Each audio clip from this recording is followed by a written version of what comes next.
Hi, seventh grade. Really good to see you. All right. This lesson is located on Google Classroom. So if you, obviously you must have found it if you're here, but this is where kind of I'll be posting anytime I do a remote lesson where I don't expect you to be in class live the whole time when you're at home, but only to check in. This is where I will post lessons like this. So you are watching this lesson if you're B group on Monday, October 26th. If you're A group, you're going to be watching this lesson on Tuesday, October 27th. So after you check in with me at school and show up to your team's meeting and I take attendance, I say hi to you guys, I'll send you off to do this lesson independently for the rest of the period. Today, we're going to be wrapping up our realistic fiction writing unit. So this is talking about endings today. And then after you view this lesson, the rest of the class period is time for you to continue to write your story and make it the best it can be.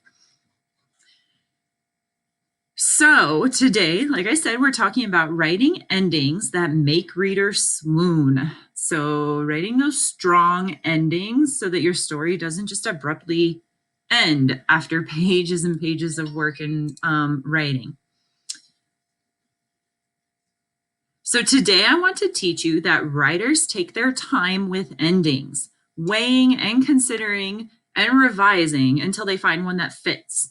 They know a satisfying ending will tie up loose ends, resolve the unresolved difficulties, and bring home the story's meaning.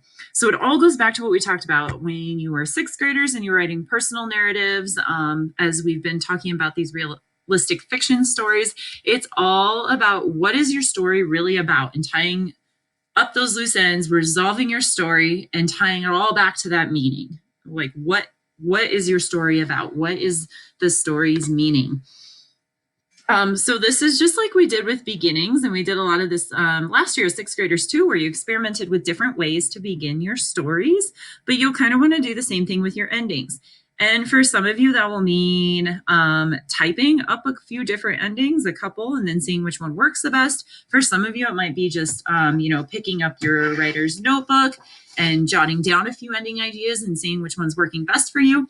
And for some of you, it could just be talking through those endings in your own head, like planning them out in your head and which one you think will work best. So whatever works for you is what I want you to do. I'm not going to ask to see several different endings like I've done sometimes with beginnings. I want you to decide what works for you. It could be that even you go and you talk to, let's say, a family member, or you call one of your friends in class who are also learning remotely, and you run by some ending ideas with your classmates, and then they tell you which one as that they would love to hear. Because they're the readers, they're the ones who are going to be taking in your story. So that might be a good strategy, as well as to talk through some of your ending ideas with a peer or a partner from class. All right. Have you ever read a book, watched a movie, or even played a video game and you're so completely loving it?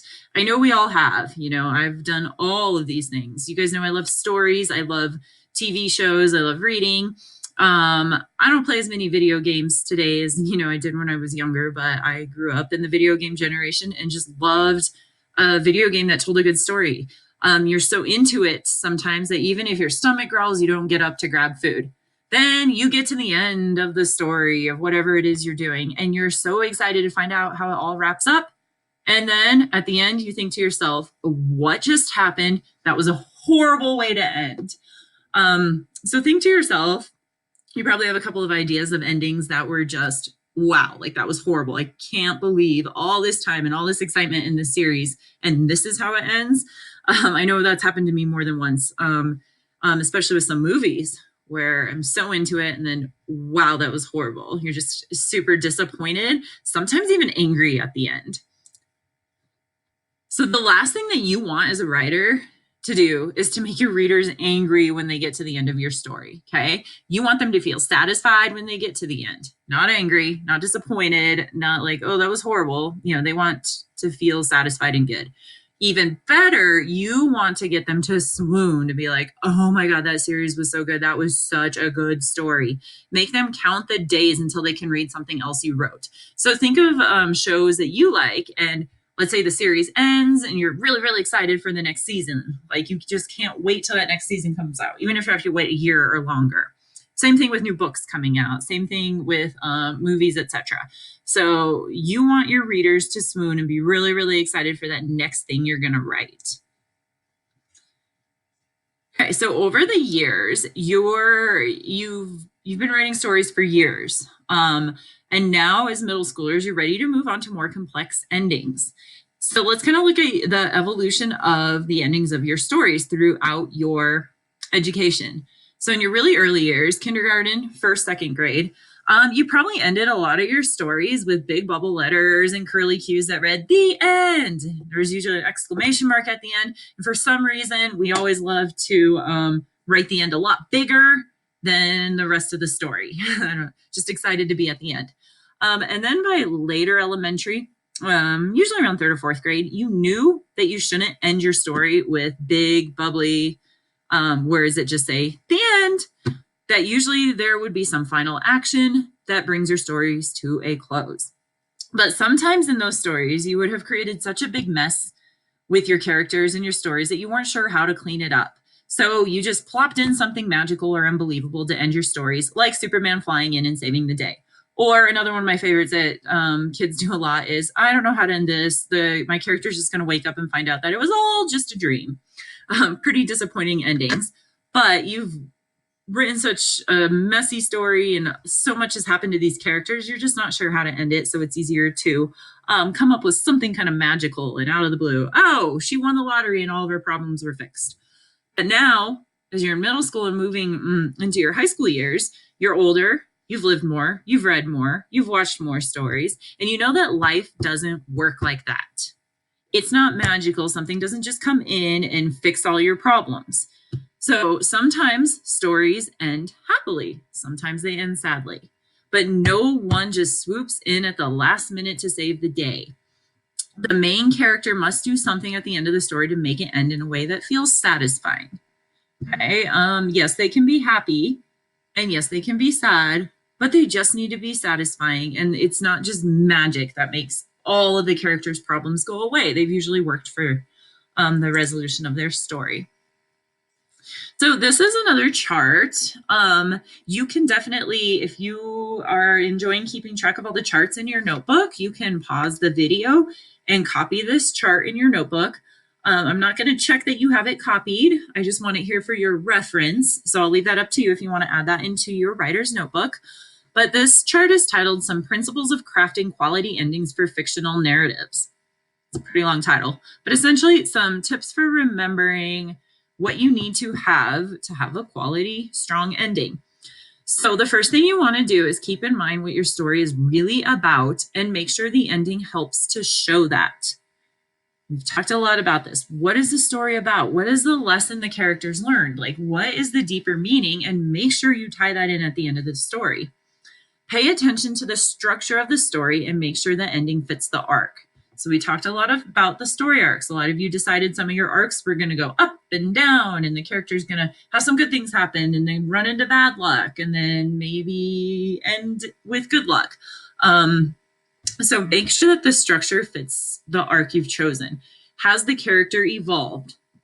That means, has the character learned something and changed, or are they the same person they were at the beginning? If they're the same, it's probably not a very good story, because that means the character didn't learn anything. They didn't change. They didn't experience something in the story in their life that, made them different. So you need to make sure that your characters evolved and changed from the beginning to the end of your story. Also think about, how has the plot developed? Okay. Make sure that it's developed, things have happened. And then at the end, you really want to make that structure all come together. And the last thing, ensure that you tie up all loose ends. If there was a big problem that happened, and then you never come back to it and it's never resolved, it doesn't feel good. And it's not a great story and the reader gets confused. Well, what about this?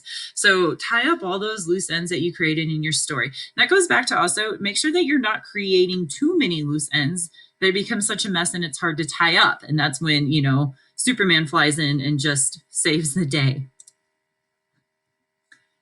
Okay, we are going to watch the ending of Harry Potter and the Sorcerer's Stone. So I wrote a quick summary here just to remind you what the story's about, especially if you haven't seen it. But at the start of the story, Harry lives with his aunt and uncle and cousin Dudley, relatives who treat him unkindly. Under Professor Dumbledore's orders, Hagrid takes Harry to Hogwarts School of Witchcraft and Wizardry, where Harry befriends Hermione and Ron. Together, the friends get involved in a mysterious battle with Voldemort, who is acting through a Hogwarts teacher to get at the Sorcerer's Stone. Okay, so what I want you to do is take a look at the ending and keep the items on this chart in mind as you watch. So these are the things that, if it's a good story, should be ending at the end of the movie there. I've never used this Screencastify the way I'm recording this right now, so I don't think if I hit play that you'll be able to hear the sound. I'm not 100% sure. I'm just going to hit play and then look at it. If you can't hear the sound, what you need to do is pause my video, go to the slides, which are in Google Classroom, and hit play and watch the ending on your own. Okay, I am going to hit play just so you can see what happens.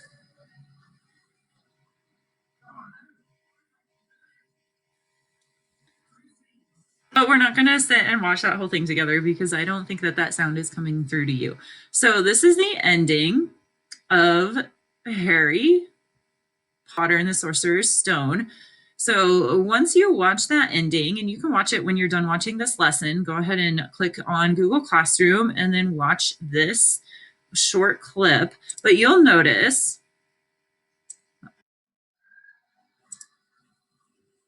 it's not letting me move to the next slide. There we go. Okay, you'll notice these things about the ending after you get a chance to watch it on your own time today. One is that it highlights one big thing that this movie is about. So this movie, one of the deeper meanings and what it's really about is about the power of love. Okay, that goes to the first point in the chart, that the ending needs to connect to what the story is really about. So this ending does connect to what the story is really about, which is about the power of love, both with friendship and family, and that it all comes back together at the end for Harry, where he's finally feeling wanted and loved, and his friends got him through a really tough time, and finally finding out some truth and about his family. So it goes back to that deeper meaning about the power of love. The other question we wanted to ask ourselves from the chart was, has the character evolved? In the final scene, Harry is confident and happy. Okay, that shows that he evolved from the beginning, because at the beginning of the movie, beginning of the novel, he's a miserable kid at the beginning of the story. Okay, so he's evolved from miserable to confident and happy. He was miserable because he was locked in the house, being almost tortured by his aunt and uncle and cousin, who he was forced to live with. So yes, Harry has evolved. He has changed. The other thing, we want to ensure that all the loose ends are tied up. So the ending of this story gives Harry something he didn't have at the start, but that he desperately wanted. He wanted knowledge of his parents, which is represented in the photo that Hagrid gives him. So he's got this forever memory now of his parents. So that was a loose end at the beginning where he didn't know his parents. He didn't know enough about them. That was something he really wanted, and he got it at the end. So a lot of those loose ends were tied up. And also at the end, Harry is finally surrounded by love and friends, and memories of his family. So a lot of those loose ends and things he wanted and what motivated him throughout this story are tied up. So we would call that a good ending to the story. It's not disappointing. It does everything a good ending should. So with the rest of the class period, it's your turn. You're going to go plan the ending of your story, and however you want to plan that, it's great. Go to a breakout group, call one of your friends in class, talk through the endings of your stories together, do some planning in your notebook, do some brainstorming in your head, and then just try writing different endings and make sure your ending's strong, thinking about all those things that I talked about that are that a good story does at the end. Okay. So spend the rest of the time. Some of you maybe aren't quite at the ending, so just continue to work on your story, thinking about how you're going to get to the ending and making sure you're not causing too many problems for your character. So it's going to make it hard at the end to tie up those loose ends. So, in other words, the rest of this time today is your time to continue writing your narrative. You have the rest of the period and then homework time. And if you have any questions or help that you need from me, please send me a message. I won't get to check those until, the end of the day, or I can check in with you tomorrow when I see you in class in person. So last thought here is just happy writing. Keep writing those stories. I'm so excited to read them all. And then you try to get your realistic fiction story done by the end of this week. So that means that for some of you, you're going to have to spend some time, homework time, and some of your asynchronous learning time, continuing to making that story the best you can. All right, happy writing, and I can't wait to see you all in class tomorrow. Bye.